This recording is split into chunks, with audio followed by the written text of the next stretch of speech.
helping people cope with and overcome life's challenges. This is Life Transformations with Michael Hart, certified Christian counselor and director of Ottawa's Elim Counselling Services.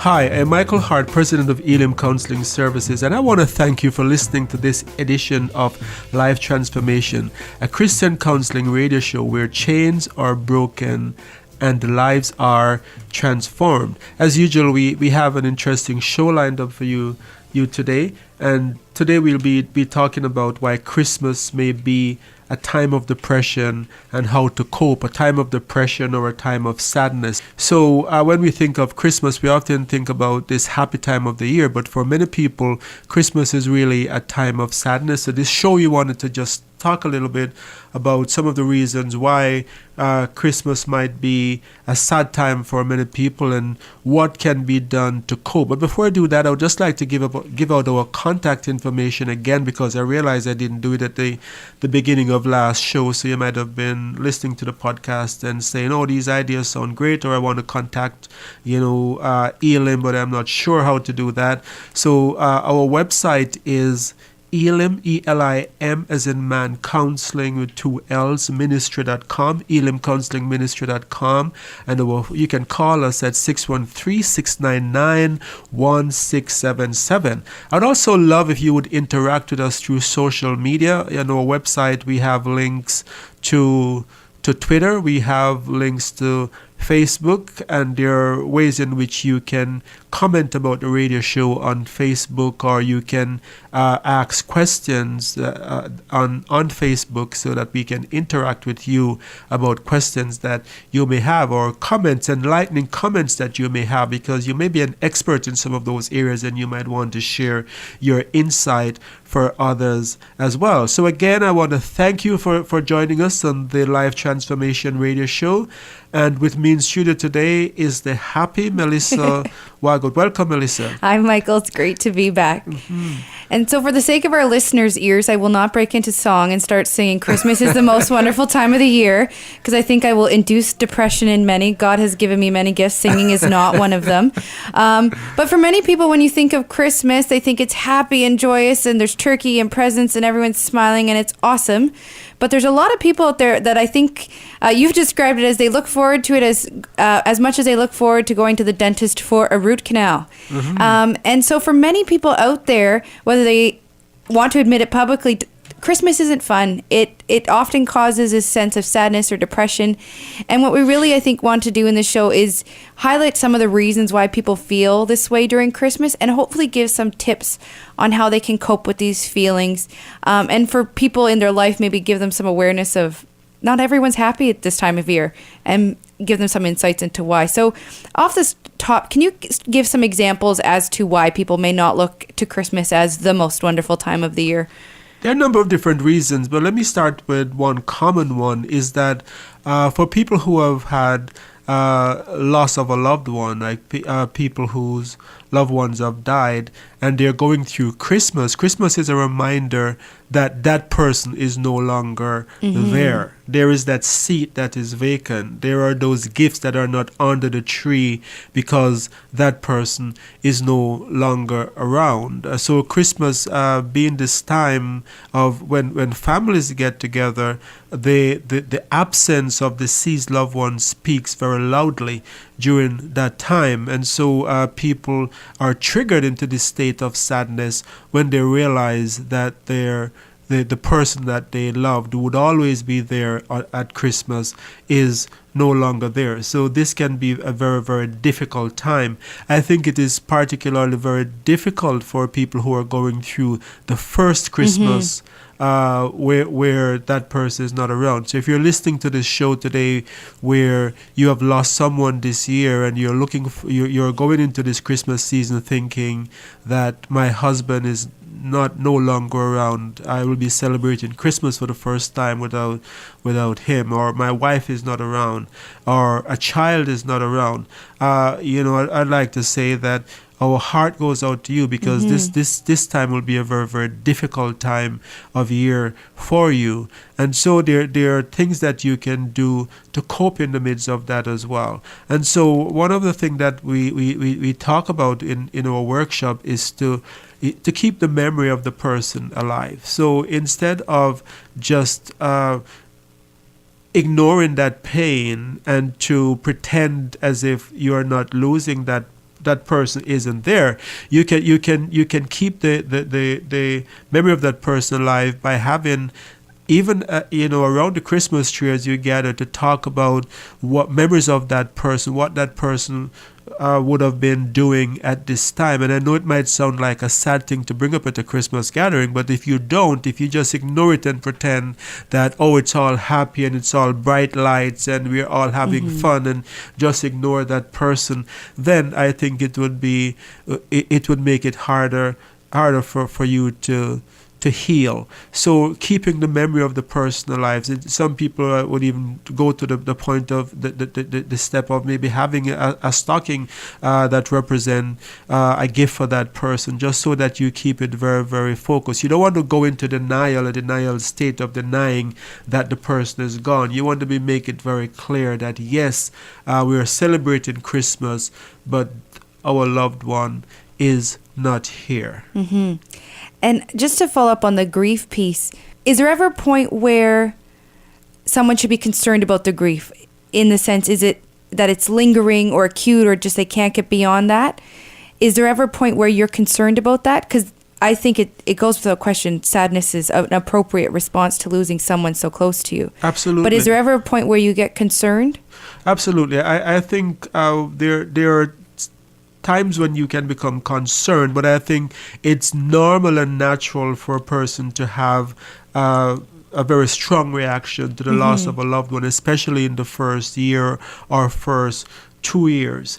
And I think tears during that time is quite normal. Periods of feeling what some people call depressed feeling, but usually it's not that the person is depressed, it's just that the person is grieving. Like, they don't want to socialize, or they spend moments when they want to be alone and they're very teary and so forth. That's normal. But I think some of the signs that we look for, where we would say where a person is not grieving properly and it's resulting in, and it's a cause for concern, is when grief turns into depression.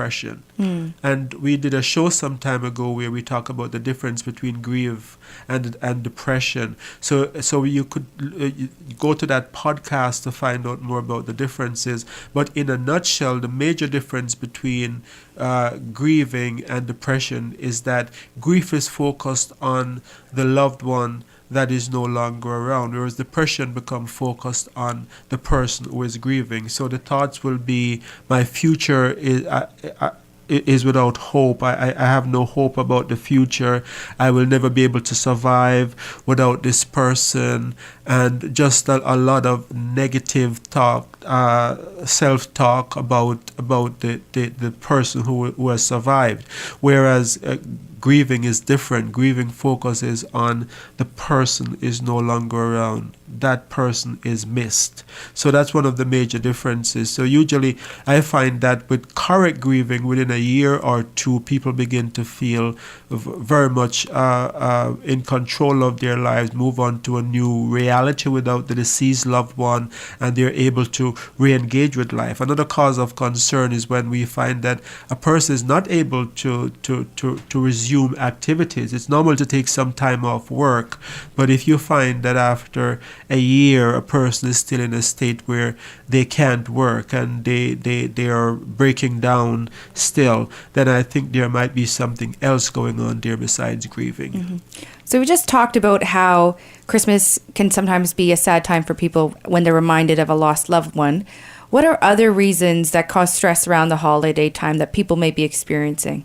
I think Christmas is a time when, for some people, it becomes very, very pronounced. The financial problems that they're going through become very, very pronounced. So, if you were in a position before you were able to buy expensive gifts, or you were able to do certain things, and you're going through a stage in your life now where you're not as you don't have the finances that you used to have, and you cannot participate in the kind of Christmas rituals that you did before. If Christmas meant a time when you would buy expensive gifts for your loved ones, and you would buy not necessarily expensive gift, but you would buy gifts for everyone, then if you're now facing a economic or financial challenges, and you are no longer able to do so, Christmas kind of shines a spotlight right on that, because you are forced to realize that. Not only that, but people that you would give gifts to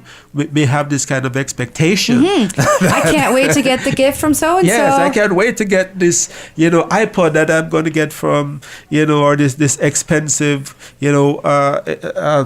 equipment that I would normally get from Uncle so and so, and then they open the gift and they see a pair of Christmas socks because you are going through a hard time. And so there is this trepidation that people who are going through financial hardship will approach the Christmas season with, because they're realizing that I can't give the way that I used to give.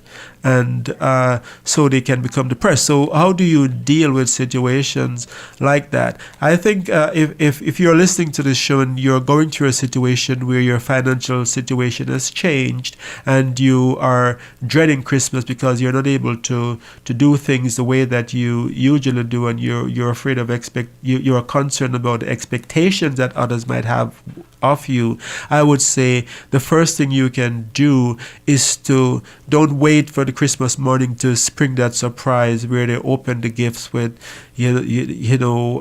very excited, and then suddenly realize, as I said before, it's a pair of socks instead of an iPod. I would say have the conversation with your relatives before.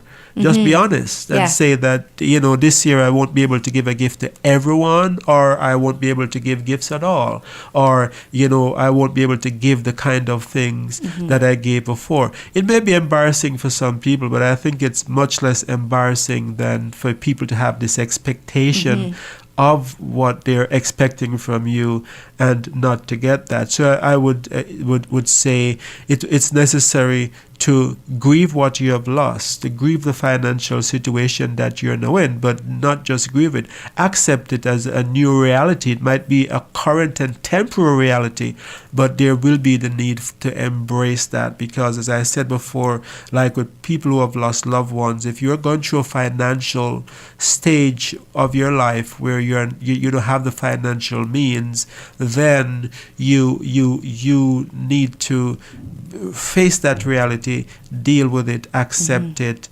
and just do what you can with what you have. Yeah, and resist that urge to go into enormous amounts of debt. Yes. To meet other people's expectations, because then that's just that burden you're going to be carrying well after the holiday season. And the stress and the anxiety of knowing that in January or February you're going to have to pay that credit card that is going to come in that, is based on a lifestyle that you just could not afford. Another thing, I was just thinking back to a show we did recently talking about toxic people, and especially toxic people in things like social gatherings. For me, I think that's one of the things with Christmas, for some people can be really stressful, is we're put in these social situations and we're expected to perform and do all this stuff. But sometimes, for me at least, sometimes you just want to be alone. Can you go into a little bit more about that piece and how that leads to some people feeling a bit low around the holidays? Yes, I think it's kind of interesting when we talk about toxic people, and the show that we did on dealing with toxic individuals, and we talked about the conflict king, for example, a person who is constantly creating conflict. Christmas can be that time when you know that person is going to be there, and it may be uncle so and so, or maybe it's a mother, or an in-law that you dread seeing, and so there is this anxiety that is building up where you have to be there, and you know that the conflict that you have had year after year is going to unfold at Christmas time. So for people like those who are in situations like those, they can be very, very stressed leading up to Christmas.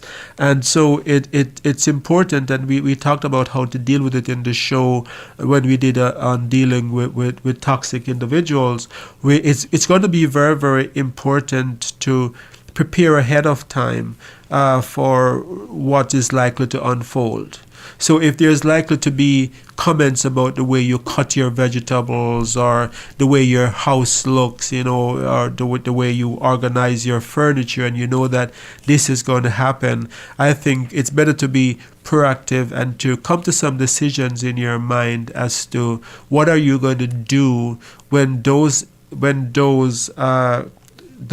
comments are made, when you're made to feel, you're tempted to feel insecure and small about yourself, insignificant about yourself, then I would say think about it beforehand. How am I going to deal with it? Am I going to react? Is there something I'm going to say in the midst of that gathering? Or I think a better approach, as we said in the show, would be, again, to be proactive. Mm-hmm. Deal with it ahead of time. Talk with the person, say what you like, what you didn't like about the last Christmas, and see if you can come to some understanding as to what will work for both of you. Mm-hmm. I know there are people who are conflict adverse, so even the thought of doing this is very, very stressful. If it involves a mother-in-law, or for example, or a father-in-law, and you are the other spouse and you are dreading this because you know that you're going to be putting this for an embarrassing situation that you hate and you're not looking forward to it, I would say have a talk with your spouse about this. Mm-hmm. And have the spouse whose biological relative it is do the talking with that individual about what it is that he or she doesn't like, if you don't feel comfortable about doing this yourself. As a matter of fact, it might be better to have your husband talk to his mother than for you to be the one to talk about those difficulties. Yeah, we really want to avoid the screaming over the turkey holiday events this year. Yes. So far we've talked about the loss of loved ones causing people to feel down at Christmas time, the issues around financial stressors, and sometimes issues that come up when we're put in these social situations. What are some other reasons people feel depressed or like they would like to avoid Christmas? Well, I think too we see where people, when it's Christmas time, they are facing in situations where a lot of times they're being compared to others, right? There are gifts, and we know who give the bigger gifts in some circles. We know we are going to meet our very successful all relative. The family members are coming and their kids are all dressed nice and they sit nicely at the table and don't throw the peas, and your kids got carrots up their nose and the socks that mismatch. Right. Or their kids are, the A students where, they're, they have no bad habits and they're perfect. They, have all the table manners and they never say a bad word, and they just have everything perfect in that family. And so you're going to meet, and right away there is this dread, because it's making you feel like a failure in your life, because you're going to now be placed in a situation where there is this inevitable comparison that you begin to make. So if you're going to be in this situation, I think again acceptance is a key, because there's always going to be people better and worse off than yourself, and I think it's very important to come to a place where you accept what your life is, accept what it is that you don't have, accept the failures in your life. Mm-hmm. And it doesn't do any good for you to stress yourself over what others may have going for them. So if you come to a place of acceptance where you say, okay, these are my kids, I love my kids, they might not be perfect, they have habit, but they're just as good as any other kid, and I thank God for them. And I think we talked in the show last week about a gratitude list as one of the way of overcoming negative negative states or unhappiness. So think of what you can be grateful for in your kids. Think about what you can be grateful for in your circumstances. And I'm certain that even the family that appear to be perfect and have it all together, if you were to inspect their lives in a very detailed way, if you were able to, you would find that it's not as rosy and as shiny as people make it out to be. They have issues too. Yeah. They might just have different issues than you and your family have. Or they're really good at hiding it. Yeah, they're very good at hiding it. You didn't see them in the car before they showed up for dinner. Absolutely, yes. I think another thing with Christmas for me as well, like, it's one of those times where you're tired. There's a lot of emotional build up to Christmas. There's a lot of stuff to do it's getting those deadlines at work before you go on a holiday. So sometimes I feel like you get around the Christmas tree and there's a sense of, ugh. Absolutely. We're here. Yes. We survived, sort of. Absolutely. And do you find that goes into how people feel low? Absolutely. I think it's this time of the year when a lot of people have so much on their plate. Yeah, there's 65 Christmas parties going on that you need to bake cookies for. Absolutely. Or you have 50 relatives coming over. I know, and the house isn't clean and the laundry's not done. Absolutely. And so you have to be running around scrambling to make your house look presentable and to take all the socks off the floor and to get your kids not to put their socks back after you have cleaned it, because they could the relatives could walk through the door at any time. So you're sort of just running around scrambling, and then you have to cook and you have to make sure that the table is laid out properly. And of course, so might be very critical if the knives and the forks are not organized in a certain way. It's so true. So there is a lot of stress that goes with that. So again, if you're in that situation where you realize that you're very stressed and you're running around and you are taking on too much, I would say stop and think about what you're doing and see if there might be there are some things that maybe you could cut out. If there is a way that maybe you could celebrate Christmas instead of you having to do all of this. Is there a way maybe some people could bring some things instead of you having to do all of the cooking yourself? Maybe maybe there are solutions to the stress that you're feeling. Yeah, and I think we've talked about this in other shows too. I always think of the word boundaries that comes up sometimes. Maybe you don't have to cook for every bake sale, or if you're offered vacation at work, take the vacation. Absolutely. Give yourself a break. Yes, give yourself a break and get some rest, get some days off before the big activity or the big event of the relatives coming over. Don't force yourself to work right up until the last day if you can get time off and then have to deal with that additional stress. So if you have just joined us, you're listening to the Life Transformation Radio Show. I'm your host, Michael Hart of Elim Counselling Services. Elim is spelled E-L-I-M, and our website is elimcounselingministry.com. E-L-I-M as in man, counseling with 2 L's, ministry.com. You can also call us at 613-699-1677, and you can interact with us about this show or any show that you have listened to by going to the social media sites on our website, on our Facebook. You can be linked to our Facebook or our Twitter page by going to our website, and there are tons of useful information on our Facebook page and our website that you can find help on a number of different topics. So I thank you again for listening, and with me in studio, if you're wondering who that other voice is with me, it's the one and only Melissa Wagat, who is here again with us today, and she's helping us discuss this topic of why Christmas may be a time of depression or sadness for many. So we just finished talking about us being tired and the need for people to try their best to conserve their energy around the holidays. Another thing, I've had people come to me and talk about their childhood experiences around Christmas. And for many of us, I think we've been blessed and we've grown up in homes where Christmas is positive. We have loved ones around a tree. It's a really happy time. But there's a lot of people out there that for them, they unfortunately didn't grow up in homes where Christmas was happy. Maybe there was fights around the tree, or people weren't around the tree that loved them. And So for them, Christmas doesn't have the joyous memories that for many of us we've come to associate with the holidays. And do you see this impact how people view Christmas as adults? Absolutely, because I have had people, it's very common actually, where, there are people that I would see that say that they dread Christmas. They dread that time of the year because with that time comes back memories.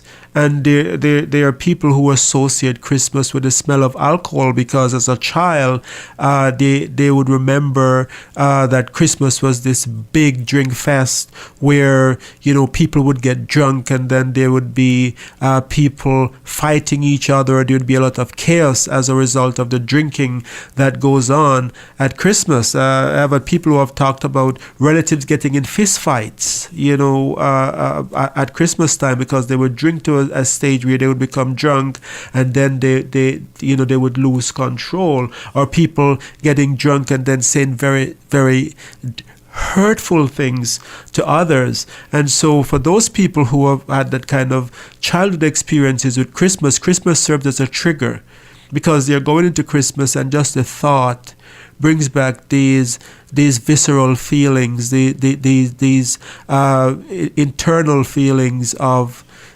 what Christmas was like as a child. And in previous shows, we have talked about how past memories are stored. The feelings from past memories are stored in the amygdala of the brains, the emotion center of the brain, where when something happens in the present that is remotely similar to what has happened in the past, it triggers those past feelings. So for a number of people, for a lot of people, they go into Christmas with a kind of sadness because the season is triggering for them bad childhood memories. So what advice would you give to them if they're being triggered Christmas when they think about it, they just go into it with dread? What tips would you give for them?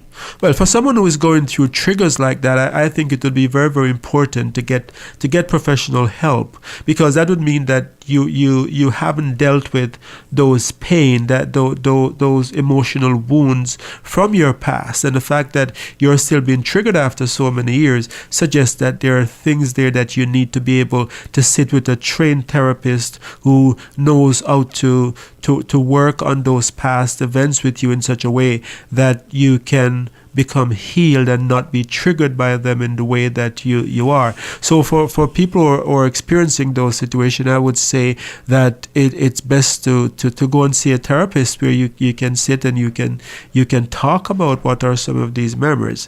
And for some people, they might not even know why, because sometimes these memories are stored in the emotional center of our brain, but there are no cognitive details that go along with it. And so it's important to have a therapist like we are at Elim, where we can work with what is known as felt memory. So if you don't have the actual memory, we can work with the felt memory that you're feeling to bring a resolution to what you are going through. And I see that we are coming to the end of today's show, but I'd just like to mention one other thing before we wrap up the show here, Melissa. And I think too, for many of our listeners today, they are going into Christmas and they are reminded.